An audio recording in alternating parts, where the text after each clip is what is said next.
फूल लोढ़े गइलो ने मलिया के बगिया की बगियन में फूल फूल कचनार बगियन में फूल फूल कचनार बगियन में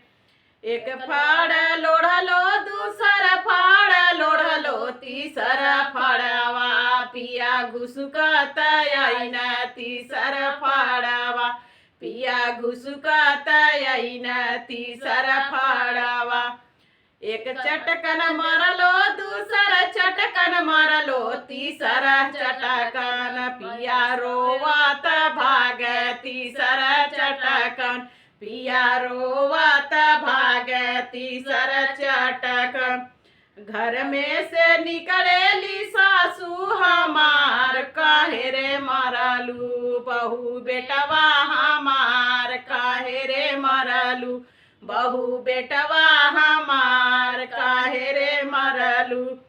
मरनी त मरनी सासू अपन भतार ओहू में ना लागे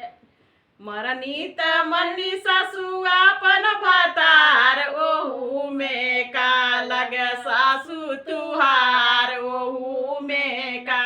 लगे सासू तुहार ओहू में ना जेहि दिन मोर सासू दूधवा पियवलू ओहि रे दिनवा बेटा रहन तुहार ओहि रे दिनवा बेटा रहन तुहार ओहि रे दिनवा जेहि दिन मोर सासू आईनी गमनवा ओहि रे दिनवा पिया भैन हमार ओहि रे दिनवा पिया भैन हमार ओहि रे दिनवा फूल लोढ़े गइलो ने मलिया के बगिया की मलियन में फूल फूल कचनार बगियन में फूल फूल कचनार बगियन में।